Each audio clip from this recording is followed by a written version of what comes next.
we're back. FoxyOD here with Thasss, the leader of the Eminent Mythic Plus crew, and the leader of the MDI Season 1 crew.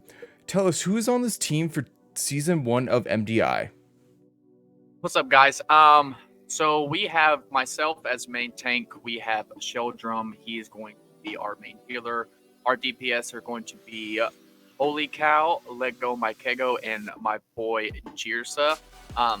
That is the squad as of right now. This will be our first WoW Esports competition season for everyone here. We're super stoked. We're super ready to get into this. Eminent has provided an insane community and basis to pull players from, drawing a lot of really good people in. So I kind of selected this people out of a lot of guys who are very interested in competing or just doing M+ at a high level. I've taken the past couple months to kind of sift through them and see who is really about competition, because it's going to take a lot of gameplay to actually compete against some of these guys who've been doing this for 10 plus years. So we're super stoked.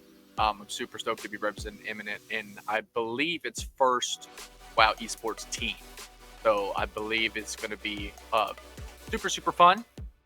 We are not going to be competing in the first couple cups due to the fact that we are so new to the tournament season and the tournament realm. We're going to take the first month or two of this first season to really practice on the tournament realm, kind of take in how tournaments work and how the whole system works as a whole. So our first actual tournament that we'll probably actually sign up and do time trials for probably won't be until it'll be February, March. It probably won't be till April. Beginning of April will be the first time we actually compete.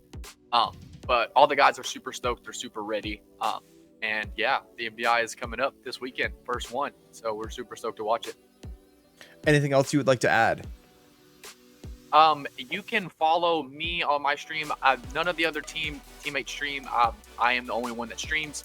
So if you want to come and watch us practice, watch us play on live. Well, I also will be streaming some practice on the tournament realms over the next couple of months. You can find me in the link below. I'm sure Fox will put it down there on this YouTube video. So, all right, for the real reason why everyone's here today, we'll be going over a tier list on the possible classes that we will see this weekend in the MDI.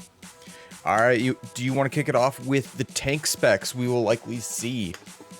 Okay, yeah.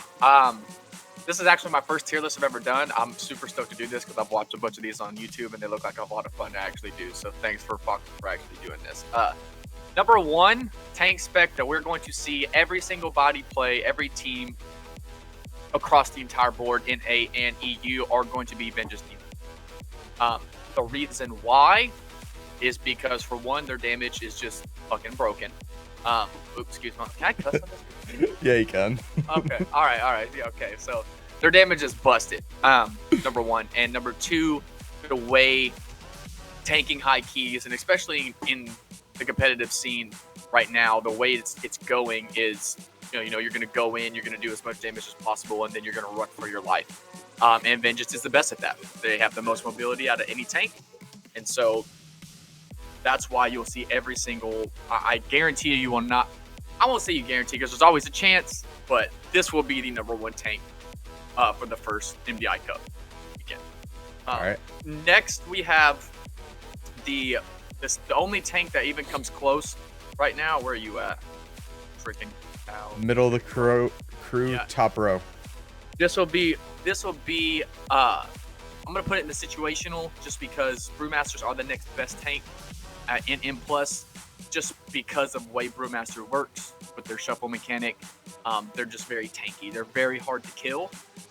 So depending on affixes, depending on, like I said, situations, you might see a Brewmaster just because they are very tanky. It's very difficult to kill a Brewmaster just solely based on the way it works. So, and it does good damage with its Legos and its conduits, which you all have on the tournament realm.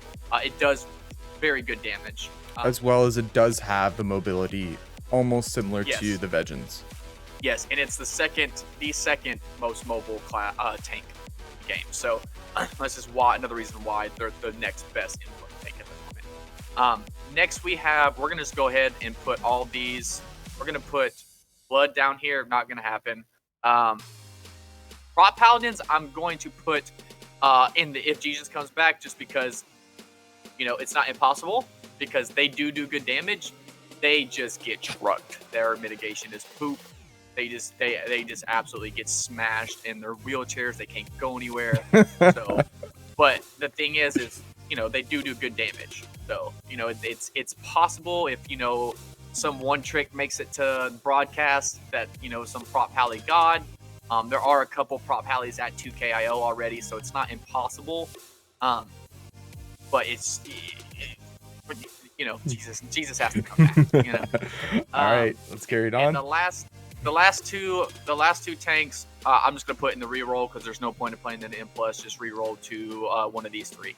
Most likely just reroll to Demon Hunter, because there's just no way in the world you're gonna see this. Which is, I'm kind of glad, because I'm so sick of seeing Warriors and M+, because I got an entire expansion of it in BFA. I'm not gonna lie, I'm glad to see Warriors in the reroll category, just because I'm tired of watching them. Play. All right, let's just throw that Guardian over there too, and let's kick it off with healers. Oh yeah, where's the? I see, and again, third row.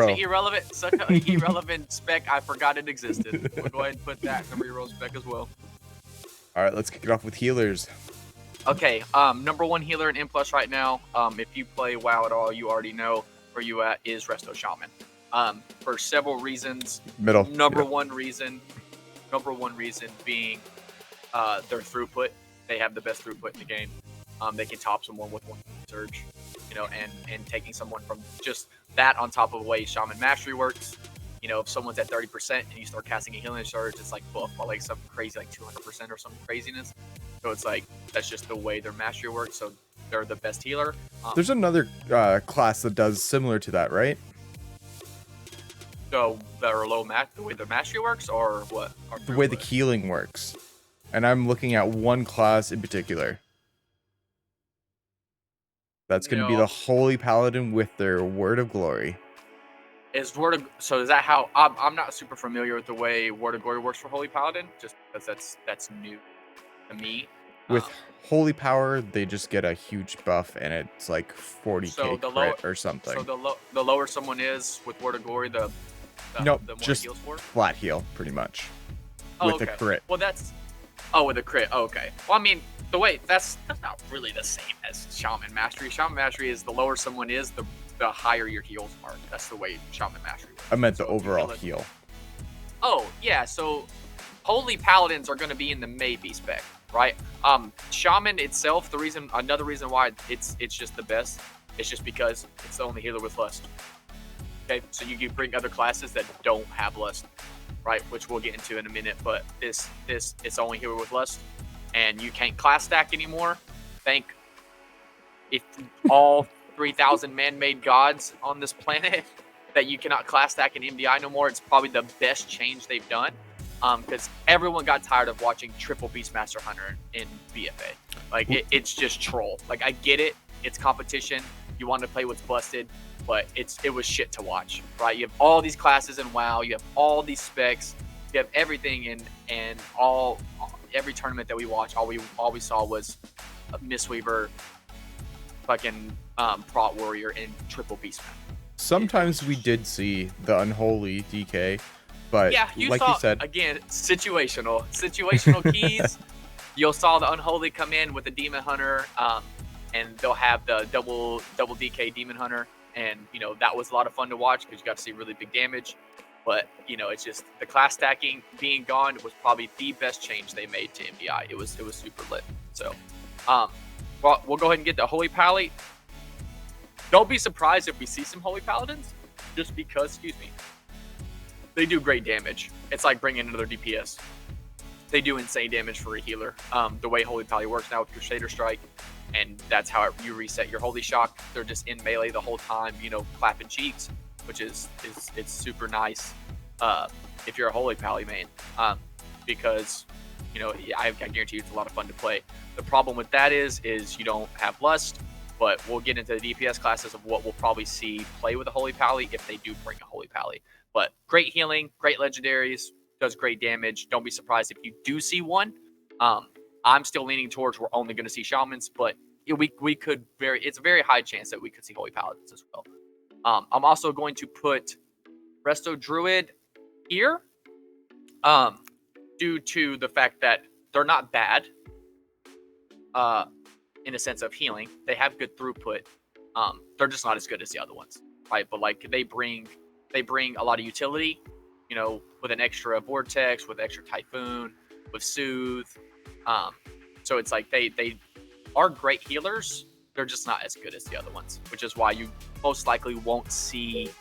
I mean, if you follow any of the MDI streamers, right, like J.B, who is a Resto Druid main, he's been playing nothing but his Resto Druid on live.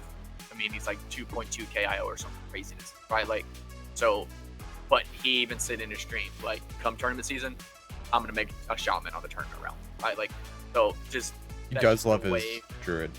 Yeah, he does love his druid, but that's just the way competitions work, man. You're gonna play what is meta. That's the way tournaments work. That's just how they work. So if you play at the highest level, it doesn't matter if your main is a druid, and it's okay if something is better, you're gonna have to play what's better. So I'm gonna put it in there because I wouldn't, it's if they could bring one, but these two will definitely take precedence. Is there any other healer that you'd put on that spectrum of situational specs? Oh, actually, we'll put Disc Priest there. For the same reason I put Druid there. It's not bad, does good healing, has good throughput, does great damage just because of how Disc Priests work, and they bring a lot of utility. Like, I wouldn't be surprised if you brought a Disc Priest on like some crazy like bursting dungeon where you're like, all right, we're just gonna pull everything and we're gonna bring a Disc Priest, and doesn't matter if we have 27 stacks of bursting, our Disc Priest will just MD them instantly, right? So you can have a little advantage if you want to try to get cheeky with it. The likelihood of that is very low, but again, not impossible. It's situational. Don't be surprised if this is all you see, and don't be surprised if Shaman is legit all you see. But these, it could happen. I just want to put them because they're not bad healers.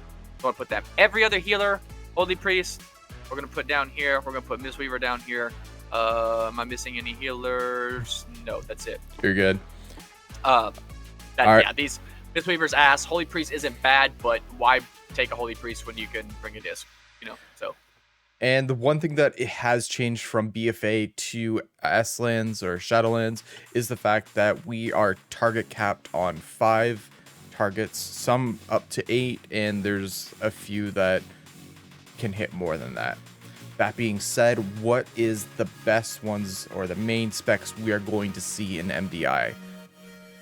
Okay, so speaking of the target cap, this is another good change in my opinion for the MDI, just because as much fun as it was watching these top players pull an entire dungeon on top of a boss, it completely, in my opinion, completely takes the point of the dungeon.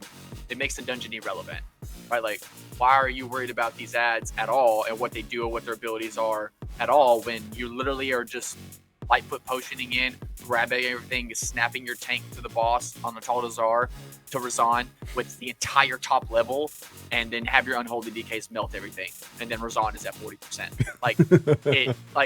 It's really fun to watch. Like, don't get it twisted, it's great to watch, but at the same time, the way MDI worked on a tournament level went less away from strategy and more of, hey, we're pulling everything, don't die before it does, right? That was the sole strategy of the MDI. Hey, who can do the biggest pull and get the biggest pull off and not die? Yep. That was it. Because if you go in and both teams are doing the same exact pull and one person on that other team dies and the other teams all 5 live, well, now this team is ahead, right? And it wasn't so more of like, oh, this team had a better strategy. It's more of, oh, this guy may have accidentally stood in something and died, and this guy didn't on the same exact pool. And it took away from, oh, this is a dungeon that if you don't take the time to realize we can't pull this ad with that ad because this ad does this, or we have to focus down this ad because this ad buffs this ad. When you take that aspect away, it just more became of, it's kind of funny that we have Torghast because essentially that's what the old MDI was. The way you run Torghast is how old MDIs work. Run in, pull everything, blow everything up, don't die. There you go. That was MDI. So I'm really stoked to see how it plays out. Don't get it twisted. There will still be massive pools. That's just the way MDI works, but it's going to be different in how they actually do the pulls and the size of the pulls that they're doing.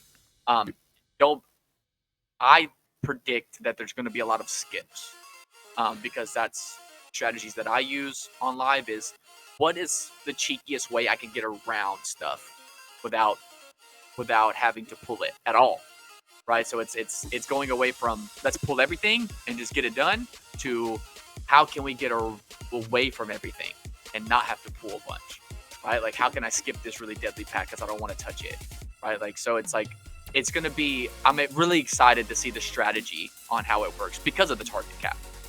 Getting into the classes, I believe these are the classes that we're going to see mainly. Marksman Hunter, broken.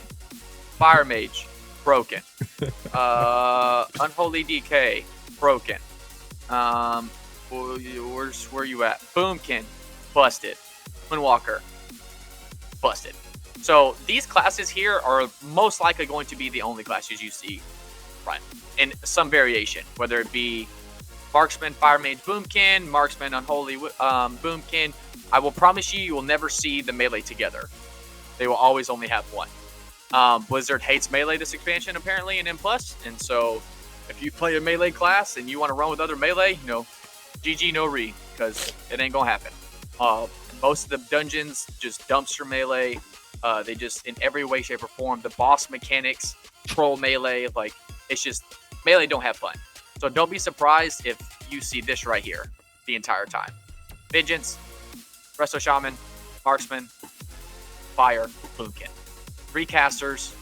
The only melee's the tank, and Shaman just doing Shaman things, right? You're gonna like that's just Windwalker is I believe is gonna favor the Unholy DK just because it brings more utility than the Unholy DK does with Rop and other things like that. An AOE stun, which this comp severely lacks, which is a stun. So this is why a lot of people on live prefer the Windwalker over say like the Boomkin and run it with the Mage and the Marksman, just because they bring Rop. They bring things to help the tank live, because that's what the meta is right now. Yeah. Do whatever we have to do to keep the tank alive. Yeah. Right. While melting everything. So this is what you're gonna see. Are there any other viable specs? Yes, and now we're gonna put those in the maybe spec category. So we're gonna put Affliction Warlock because they are good. We're going to put. They also have a slow with their legendary too, right? They also have a perma slow with their legendary, which is all. We're gonna put Outlaw Rogue just because Outlaw Rogue is still not bad. The sheer AOE damage that comes from the Outlaw Rogue. They get a small nerf, but they're still good. And bringing a rogue is never a bad thing because they bring a disgusting amount of utility. So it's never a bad thing. I'm gonna put Sub Rogue in there too because it does great damage. So either spec of this, whatever the player prefers, doesn't really matter. And what else? I'm not gonna lie, that's probably it. Like in a sense of other for maybe specs that we yeah. might see. Like that's probably it. We can. As for situational, I'd put the Shadow in situational, and then you could also even put the Frost Mage in the situational.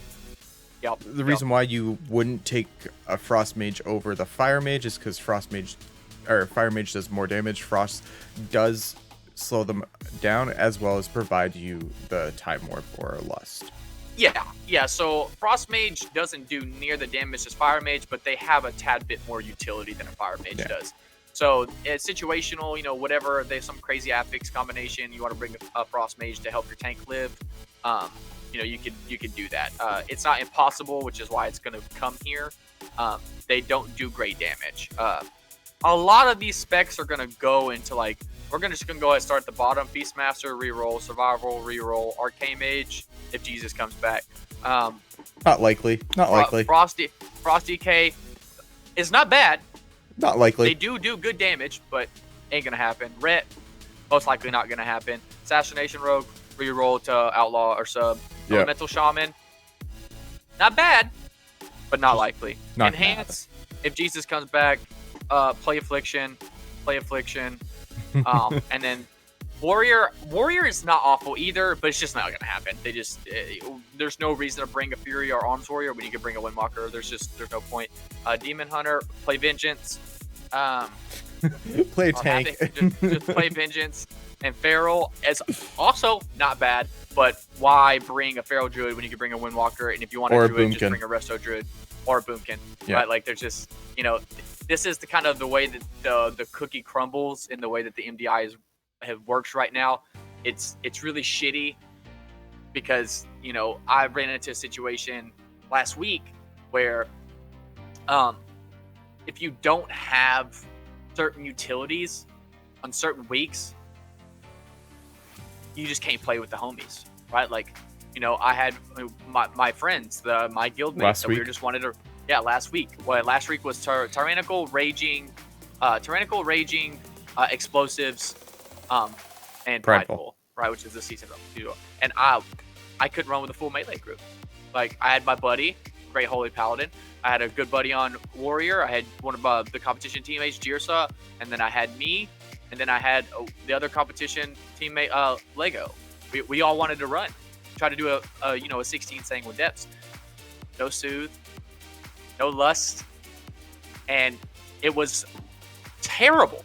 Painful. It was awful. Like trying to get anything done, and this is just the way that Blizzard have made M+ right now. Is they've first of all they hate melee, number one, and number two, like they've always hated melee. You can't play. You can't. It's a shitty situation where you tell me I can't play with my friends on their main classes because they don't bring the utility. I have to pug and play with a stranger if I want to actually finish the key and maybe move on or try to do a higher something. I can't do that with my friends. I have to pug classes with the utility, right? It's really shitty that it's that way, but that's just the way the cookie crumbles, man. Which is why you see a lot of these specs like Warrior. There's just, if you're playing on a competition base, there's no point of bringing them. There's just no point. There's just things that are better. And, you know what I'm saying? Like, it's just, when it comes down to making a decision of, do I want to bring a Windwalker or an Arms Warrior? It's like, okay, well, Windwalker does a lot more damage than Arms Warriors. It's kind of a bad comparison. But in a sense of, they're going to look at a lot more than just being like, oh, that's a homie type of thing, or that's what he plays as a main, right? So when you're on a competition level, your main is irrelevant. You have to learn to flex. And so that's why you'll see all these classes. Doesn't matter what these guys play on live, this is what you'll be seeing. So I'm excited though. I'm excited to see just a comp that doesn't have the same 2 colors in it, right? Yes. Like, it is going to be nice. Regardless if every single game it's the same 5 classes, it'll just be nice to see different classes all together, right? Because like I don't remember the last time I saw an MDI tournament where I saw a Resto Shaman. That's true. Ever. Weaver. I think the very first season of BFA they were running not Resto Shaman, Resto Druid. I could be wrong because I think Resto Druid was very powerful. Yeah, so Druid, it was Druid at the beginning of BFA, Holy Pally kind of towards the middle, and then Mistweaver at the end. Just because once you had the essences and stuff unlocked where you could run Crane, the old Crane, because the new Crane is absolute dumpster truck, you could run Crane as a PvE talent from your PvP tree. It just did massive healing, man. It just did massive healing and great damage. So Mistweaver just kind of took the truck, just big pulls, and then you just Spinny Boy for the win, and then there you go. What's up, Spinny Boy? Oh, what's up, Frosty? I don't know. Speak of one of the competition guys, there he is. We're making a YouTube video, by the way. Oh, what who? Me and Foxer, we're making a YouTube video at the moment. Oh, right now? Yeah, man. Ah, fuck. It's okay. That's pretty much the end of it anyways, I believe. We went over the tier list, and so at the end of the day, I'm super stoked to watch the MDI this weekend. I'm super excited to see what these guys do, these top tier players, and what their strategies are. So, yeah, I'm super excited. Thank everyone for tuning in to the video and listening to me ramble for about 20 minutes. We'll be sure to check him out on his Twitch channel, Thasss. I'll have the link in the description below. This is Fox OG. That's Thasss. We're out.